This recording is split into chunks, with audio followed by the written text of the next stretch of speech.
Gate exam भैया एक ऐसा एग्ज़ाम हुआ करता था जो सारे एग्ज़ाम्स जितने भी इंडिया में एग्ज़ाम्स होते हैं उन सब में सबसे अच्छा बच्चा माना जाता था। अच्छा बच्चा कैसे कि भाई हर साल बिल्कुल टाइम पर एग्ज़ाम होगा, हर साल होगा, इसके साथ सिलेबस कंसाइज, सेम डेट पे रिजल्ट जिस डेट पे बोला जाता है, सब कुछ एकदम परफेक्ट। लेकिन इस साल जो परफेक्ट नहीं था वो था इस साल का जो रिजल्ट आया है वो। तो बच्चे अगर आप लोगों ने गेट एग्ज़ाम दिया है तो आपको ये बात पता होगा कि इस बार का गेट का जो रिजल्ट है वो कुछ ज़्यादा ही अटपटा है और थोड़ा सा अजीब है।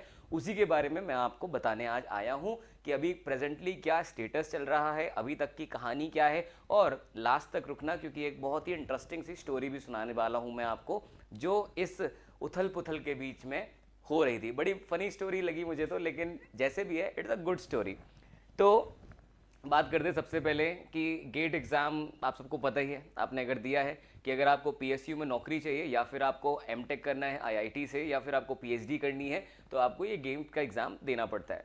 अब इस एग्ज़ाम में हुआ क्या, सब कुछ नॉर्मल था, एग्ज़ाम जो है टाइम पे हुआ, रिज़ल्ट एकदम टाइम पे आया। लेकिन बाद में रिज़ल्ट आने के बाद 19 मार्च के बाद जो नहीं हुआ वो ये था कि बहुत से जो ब्रांचेज हैं उनके टॉपर्स गायब हैं। गायब है। गायब का मतलब क्या होता है, देखिए होता क्या है कि जैसे अगर आप एक गेट एस्पिरेंट हो या पहले कभी थे, तो होता यह है कि जब भी आप गेट की तैयारी करते हो तो आप कभी ना कभी किसी ना किसी इंस्टीट्यूट की आप टेस्ट सीरीज ज़रूर लगाते हो। जैसे कि यहाँ पे आप निम्बस की टेस्ट सीरीज लगाते हो। तो जब आप टेस्ट सीरीज लगाते हो तो हमारे पास एज अ इंस्टीट्यूट आपकी डिटेल्स होती हैं कि आपका नाम ये है, आपका जो है फ़ोन नंबर ये है, और जब आपका रिजल्ट आता है तो हमारे पास वो डेटा आ जाता है कि भाई ठीक है, हमारा ये स्टूडेंट है जिसने हमारा टेस्ट लिया था और इस बच्चे की रैंक आई है। ठीक है सर, तो मतलब हर इंस्टीट्यूट को पता होता है अगर एग्जाम दिया है, अगर टेस्ट सीरीज दी है तो। लेकिन इस साल पहली बार ऐसा देखने को मिल रहा है कि जो टॉपर्स हैं काफ़ी ब्रांचेस के, मैं एग्जैक्ट अभी ब्रांचेस भी बताऊंगा, एग्जैक्ट रैंक भी बताऊंगा, जिनके स्टूडेंट्स अननोन है। अननोन का मतलब आप समझते हैं, मैं आपको सिंपल भाषा में समझाऊं।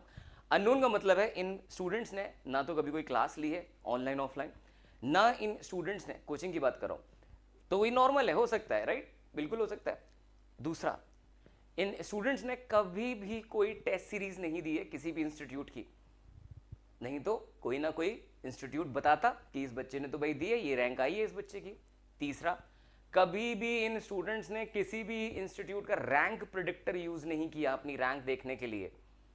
ऑल राइट, इसका ये मतलब है गायब होने का।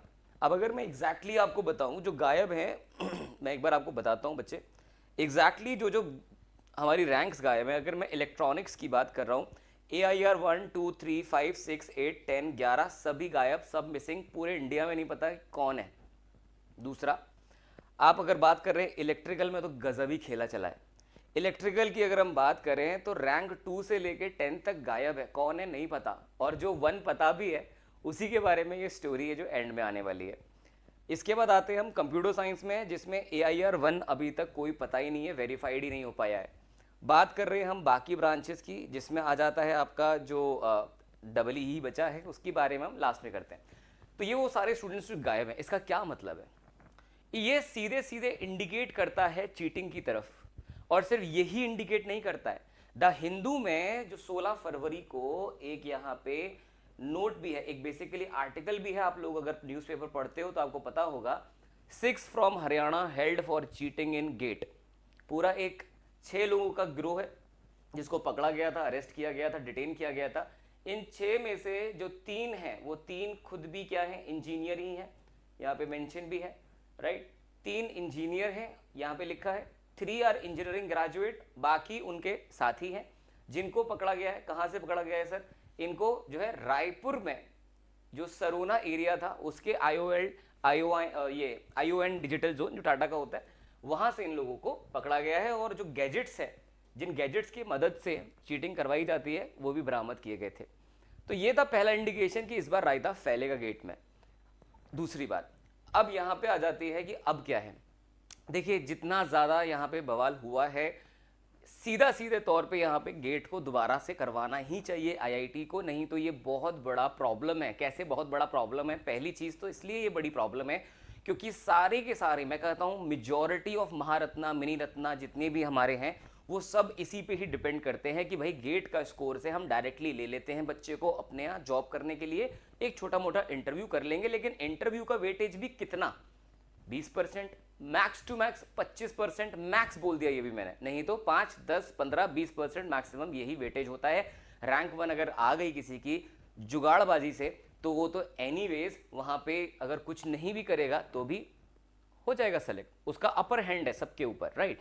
पहली चीज। दूसरी चीज आती है ऐसा होने से कि जब गेट कॉम्प्रोमाइज हो चुका है तो अब जितने भी ये पीएसयूज हैं उनके मन में भी ये चीज आएगी कि भाई अगर यहां से अच्छे रिजल्ट, क्यों, एक रीजन है, पीएसयूज का एक ब्रांड है पीएसयू, वो एक ब्रांड के तहत एक दूसरे ब्रांड से अपने जॉब पर लोगों को एंट्री देते हैं। लेकिन अगर वो दूसरा ब्रांड जो इसको हम आईआईटी बोल रहे हैं जो गेट एग्जाम करा रहा है, अगर वो कॉम्प्रोमाइज हो चुका है गेट का एग्जाम, तो यहाँ पे जितने भी पीएसयूज हैं वो कहीं ना कहीं आगे चल के इस चीज को रीथिंक कर सकते हैं कि वापस से उसी रास्ते पे चलते हैं जहां पे ये सारे पीएसयूज अपना खुद का एक अलग से टेस्ट करवाते थे, बिकॉज गेट इज कॉम्प्रोमाइज्ड। इसीलिए ये नैतिक जिम्मेदारी और बहुत इंपॉर्टेंट रिस्पॉन्सिबिलिटी होनी चाहिए आईआईटी की कि वो इस गेट एग्जाम को दोबारा से करवाएं। सिर्फ इसलिए नहीं कि बच्चे बार बार बोल रहे हैं, सिर्फ इसलिए नहीं कितना हल्ला कर रहे हैं सब लोग, इसलिए ताकि जो फेथ है पीएसयूज का वो बना रहे गेट के एग्जाम के ऊपर। अदरवाइज यहां पे गेट एग्जाम कोई भी नहीं लिखने वाला। एक टाइम था जब गेट की पॉपुलैरिटी जो थी वो कम हुई थी, आप लोग को नहीं पता होगा उस टाइम का, मैं आपको बताता हूं। जो गेट का पॉपुलैरिटी था वो काफी बीच में क्या है एक बार कम हो गया था, गिर गया था। उस टाइम पर ये बात हो गई लगभग 2013 के आसपास की। उस टाइम क्या किया गया था, उस टाइम एकदम अचानक से एडमिशन बढ़ गए थे। 2013 में एडमिशन कैसे बढ़ गए, यानी कि रजिस्ट्रेशन कैसे बढ़ गए, 2013 में पीएसयूज ने बेसिकली बॉन्ड साइन किया कि भाई हम गेट से ही करेंगे अपना सिलेक्शन, पहला। और दूसरा, लड़कियों के लिए फ्री कर दिया गया था गेट, तो बहुत ज़्यादा एडमिशन हुए थे। लेकिन अब फिर से अगर इस तरह की हरकत रहेगी तो ये एडमिशन्स गिरते जाएंगे, समझ रहे हैं आप। तो अभी तक की ये कहानी है, रीथिंक इस पे हो रहा है, धड़ाधड़ ईमेल जा रहे हैं। As a institute Nimbus Learning भी इस चीज़ को सपोर्ट करता है कि भाई दोबारा से एग्जाम होना ही चाहिए, री एग्जाम होना चाहिए, ताकि एक स्टूडेंट जिसने मेहनत करी है उसको एक फेयर चांस तो मिल जाए। क्योंकि क्या है कि हम आपको ये बोलते हैं कि भाई पढ़ो, खूब पढ़ो, टेस्ट सीरीज दो, ये सब करो, और चाहे कितनी भी विपरीत परिस्थिति हो आपके पास, चाहे कैसी भी प्रॉब्लम हो, आप उससे फाइट करके आपको पढ़ के रैंक लेके आनी है। लेकिन जाहिर सी बात है अब इस चीज़ के लिए तो हम मोटिवेट नहीं कर सकते आपको कि आप इतना पढ़ो कि जो पैसा दे के रैंक ला रहा है उससे भी ज़्यादा रैंक ले आओ या उससे भी अच्छा स्कोर ले आओ। दैट इज़ नॉट पॉसिबल, क्योंकि वो फेयर नहीं है। रेस जो है रेस ही नहीं है, उसको रेस बोलना ही गलत हो जाएगा, राइट। तो इसीलिए जो है यहाँ पे री एग्ज़ाम करवाना बहुत इंपॉर्टेंट हो जाता है यहाँ पे एक आईआईटी के लिए। अब आते हैं हम वो स्टोरी के ऊपर। तो स्टोरी मैं आपको बताता हूँ, क्योंकि देखो क्या है कि मिल नहीं रहा था कोई भी ना रैंकर्स, जो मैंने स्टार्टिंग में बताई रैंकर्स कहाँ है, रैंकर्स कहाँ है, सब ढूंढ रहे थे। तो एक कोई फलानी ब्रांच का एक फलानी रैंक वाला एक बच्चा था जिसका ऐसे ही हुआ काम।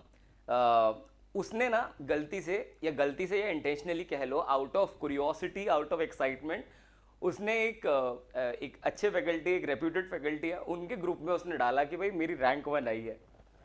अब कोई भी एक फैकल्टी जो है उसका एक सपना होता है कि भाई हमारा पढ़ाया हुआ स्टूडेंट जो है उसकी रैंक 1 आए। तो इमीडिएट वो जो रेप्यूटेड फैकल्टी है, रेप्यूटेड में सरकाजम में नहीं बोल रहा हूँ, जेन्युइनली बोल रहा हूँ, वो जो रेप्यूटेड फैकल्टी है उन्होंने इस चीज़ को अनाउंस कर दिया अपने प्लेटफॉर्म पे कि भाई मज़ा आ गया और अपना एक बच्चा रैंक लाया है। मैं होता उनकी जगह मैं भी सेम ही करता, बिल्कुल ऑब्वियस चीज़ है। बट और इसके बाद फिर मैंने उसका इंटरव्यू भी किया। अभी मान लेते हैं कि वो मैं ही हूँ, मैंने फिर उसका इंटरव्यू भी किया उस बच्चे का। और वो इंटरव्यू कुछ ज़्यादा प्रोफेशनल सेटअप में नहीं था, वो ऐसे ही था, इंटरव्यू हो गया। इंटरव्यू में जो भी सवाल पूछे गए उनमें ज़्यादा टेक्निकल नॉलेज या फिर गाइडेंस नॉलेज ना हो करके उस फलानी ब्रांच के फलानी रैंक वाले बच्चे ने क्या किया, अपने संघर्ष गिनाए कि भाई मेरा बहुत संघर्ष था, जो भी था ये सब था, पुअर फैमिली, पुअर स्टेटस, सब कुछ वही चीज़ बोली गई। बट होता क्या है कि स्टार्टिंग में तो उस फलाने ब्रांच के फलाने बच्चे के, फलाने रैंक वाले बच्चे के वीडियो पे पहले तो बहुत सेंटिमेंटल रिप्लाईज आए कि अरे यार जो है हम रिलेट कर पा रहे हैं, हम इमोशनल हो रहे हैं। लेकिन फिर जब उसके खुद के कॉलेज, वो भी फिर किसी फलाने एनआईटी से था, उस खुद के कॉलेज के जब स्टूडेंट्स ने, उसके साथ के स्टूडेंट्स लिखना शुरू किया कि अरे ये सब फर्जीवाड़ा है, ऐसा कुछ भी नहीं है, और ये तो पढ़ता भी नहीं था, इसका कैसे रैंक आ गया, वो सब वगैरह वगैरह, तो यहाँ पे क्या हुआ, बैकलैश हुआ। अब वो एज अ रेप्यूटेड फैकल्टी भाई जिम्मेदारी लेनी पड़ेगी, तो उन्होंने पहले ट्राई किया कि चलो थोड़ा इसको डिफेंड करते हैं बच्चे को कि ऐसा नहीं है, बिकॉज हमारे लिए भी इम्पॉसिबल है कि भाई गेट में धोखेबाजी चल रही है। तो एज अ फैकल्टी हमने भी यही सोचना होता है कि यार गेट में नहीं होगा, हो सकता है कुछ स्टूडेंट्स होते हैं जो दिखते नहीं हैं बट फोड़ देते हैं गेट का एग्ज़ाम, ये वैसा ही केस होगा, हज़ारों में लाखों में एक हो जाता है, लेकिन ऐसा नहीं था। और वो बाद में उन बेचारों को पता चला जो फैकल्टी थे, और बाद में उन्होंने आगे बताया कि भाई बिल्कुल सही बात है, ये एक फर्जी रैंक है, मतलब रैंक असली है पर लाई फर्जी तरीके से गई है। तो ये पूरी कहानी जो है अभी तक चल रही है। अब ये मुद्दा काफ़ी जगहों तक पहुंच चुका है, द हिंदू जैसे न्यूज़ चैनल में, एनडीटीवी जैसे न्यूज़ चैनल में इसके बारे में बातें हो रही हैं। तो कहीं ना कहीं एक उम्मीद है कि यहाँ पर री एग्ज़ाम ज़रूर होगा। अगर आप भी चाहते हो री एग्ज़ाम हो, मुझे कमेंट बॉक्स में ज़रूर हैशटैग री एग्ज़ाम लिख के जाना, जिससे कि ये बात, ये वीडियो, ये उन लोगों तक पहुँचे जिन्हें एक चीज़ समझने की ज़रूरत है कि अगर गेट फेयरली कंडक्ट नहीं होगा तो सिर्फ और सिर्फ बच्चों का नुकसान है, क्योंकि सारे पीएसयूज दूर भाग जाएंगे और अपना खुद का एग्ज़ाम कराएंगे, खुद का अलग से फीस लेंगे अच्छा खासा, बार बार एग्ज़ाम देगा बच्चा, अलग अलग सेंटरों पे जा जाके एग्ज़ाम देगा, जिससे उसी की टाइम और एनर्जी और पैसा वेस्ट होगा। राइट, इस वीडियो को उन सभी बच्चों के साथ शेयर कर देना जिन्होंने इस साल गेट का एग्ज़ाम दिया है, और कहानी अच्छी लगी हो तो लाइक भी करना। ये कहानी काल्पनिक है, इसका असल ज़िंदगी में कोई भी मान्यता नहीं है। ऑलराइट, चलो जी, थैंक यू सो मच, मिलता हूँ मैं नेक्स्ट वीडियो में। लेकिन री एग्ज़ाम होना ही चाहिए। मैं पर्सनली खुद भी जितना हो सकता है उतने कैंडिडेट्स को ये बोल रहा हूँ कि आप मेल डालो। मेल से क्या है, लोग कहते हैं कि यार एक मेरे मेल से थोड़ी री एग्ज़ाम होगा, ऐसा नहीं है। जब आपके जैसे लाखों मेल पहुँचेंगे तब जाकर के इम्पैक्ट नज़र आएगा 100%। तो री एग्ज़ाम ज़रूर होना चाहिए, और फेथ जो जा चुका है गेट से वो दोबारा से वापस आना ही चाहिए। ठीक है सर, बाकी तैयारी करते रहिए। ये सारी चीज़ों से निपटने के लिए हम जैसे टीचर्स, हम जैसे इंस्टीट्यूट बहुत ज़्यादा मुस्तैदी से बैठे हैं, और ज़रूर से इसका सलूशन जो है वो निकाला जाएगा। ऑलराइट, चलिए, थैंक यू सो मच, मिलता हूँ मैं आपसे अगले वीडियो में। लेकिन तब तक all the very best and take care.